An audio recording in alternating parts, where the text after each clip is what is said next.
লাখ টাকা দিয়ে একটা ছাগল কিনছিল, আপনাদের মনে আছে কিনা? কথা বলে না, মনে আছে আপনাদের?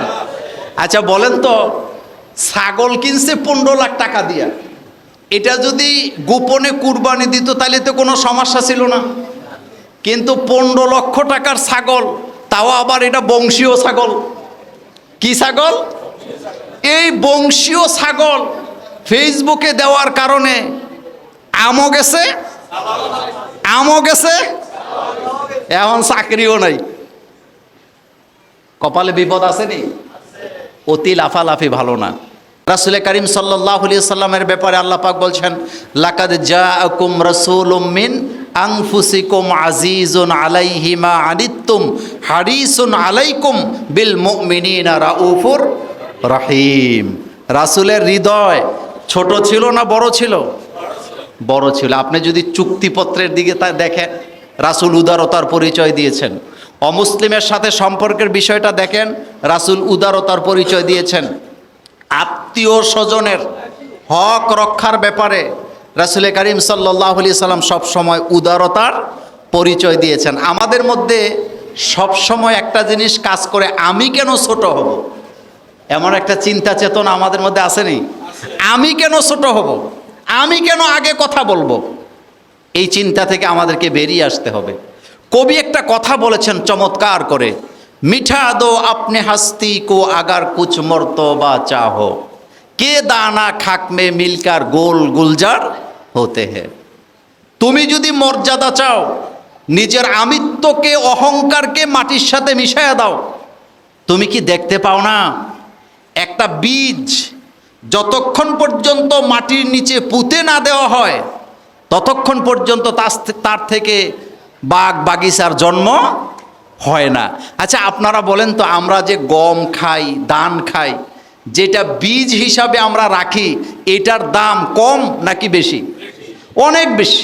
কিন্তু আপনি দেখেন, যেটাকে বীজ হিসাবে আপনি রাখছেন, এটাকে কাদা মাটিতে পুঁতে দেওয়া লাগে নাকি লাগে না? মাটির নিচে আপনি দিয়ে দিচ্ছেন, অত তো দামি জিনিস। কেন দিচ্ছেন? কারণ সে যতক্ষণ পর্যন্ত মাটির নিচে না যাবে ততক্ষণ পর্যন্ত তার কাছ থেকে আপনি বাগ বাগিচা আশা করতে পারেন না, সে ফল দিতে পারবেন না।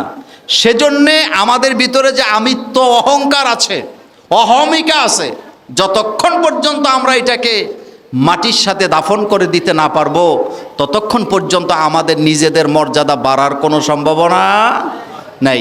রাসূল করিম সাল্লাল্লাহু আলাইহি সাল্লাম আল্লাহর কাছে দোয়া করতেন, আল্লাহ তুমি আমার চোখে আমাকে ছোট বানায় দাও, মানুষের চোখে আমাকে বড় বানায় দাও।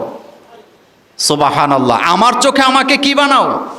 ছোট বানাও। আমি অনেক সম্পদশালী, আমি অনেক মর্যাদাবান, আমি অনেক জানি, আমি অনেক জ্ঞানী, এই চিন্তা চেতনা থেকে আমাদেরকে বেরিয়ে আসতে হবে। কারণ আল্লাহ পাক বলছেন, ওমা উতিতুম মিনাল ইলমি ইল্লা কলিলা, আমি তো তোমাদেরকে সামান্যতম জ্ঞান দিয়েছি, সামান্যতম জ্ঞান। আমার কলিজার ভাইয়েরা, এই কুরবানি থেকে আমাদেরকে আরেকটা শিক্ষা নিতে হবে। সেই শিক্ষাটি হলো, ওয়ামা উমিরু ইল্লা লিয়াবুদুল্লাহা মুখলিসিনা লাহুদ্দিন। আমরা যে দিন মানি, আমরা যে ইসলাম মানি, একনিষ্ঠভাবে এখলাসের সাথে, কার জন্য?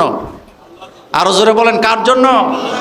আল্লাহ পাক বলছেন, ওমা উমিরু ইল্লা লিয়াবুদুল্লাহা মুখলিসিনা লাহুদ্দিন। দিন মানার ব্যাপারে তোমরা এখলাস, তোমাদের মধ্যে কি থাকতে হবে? এখলাস থাকতে হবে। আমি যা কিছু করব সবটাই আমাকে করতে হবে কাকে খুশি করার জন্য? আমার দান করা, মানুষের উপকার করা, লোক দেখানো যেন না হয়। আফসোস করে বলতে হয়, আমাদের দেশে অনেক নেতা আছে, অনেক প্রভাবশালী সম্পদশালী আছে, তারা দান করে, যতটুকু না দান করে তার চাইতে 20 ডবল এটা প্রচার করে। এরকম আসেনি আমাদের দেশে? তবে আমাদের লক্ষ্মীপুরে বোধহয় নাই। দান করছে 1 প্যাকেট, ছবি তুলছে 100, এই ছবি আবার 100 বার কি করে? ফেসবুকে দেয়। শোনেন, অহংকার এটা ভালো জিনিস না। দিন প্রচার করেন, কোনো অসুবিধা নাই, কিন্তু আপনি দানের ব্যাপারে আপনাকে গোপনীয়তা রক্ষা করতে বলেছেন কে? দানটা করার ব্যাপারে, করার সময় মানুষ দেখুক, এই ব্যাপারে কোনো সমস্যা নেই। আল্লাহ পাক বলছেন আল্লাযীনা ইউনফিকুনা আমওয়ালাহুম বিল্লাইলি ওয়ান নাহারে সিররাও ওয়া আলানিয়া।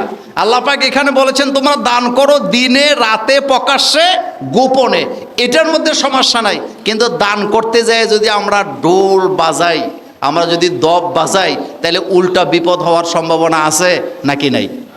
আচ্ছা, আমি আপনাদেরকে একটা মজার কথা বলি, আপনারা আশ্চর্য হবেন। একটা লোক, আপনাদের মনে আছে 15 লাখ টাকা দিয়ে একটা ছাগল কিনছিল, আপনাদের মনে আছে কিনা?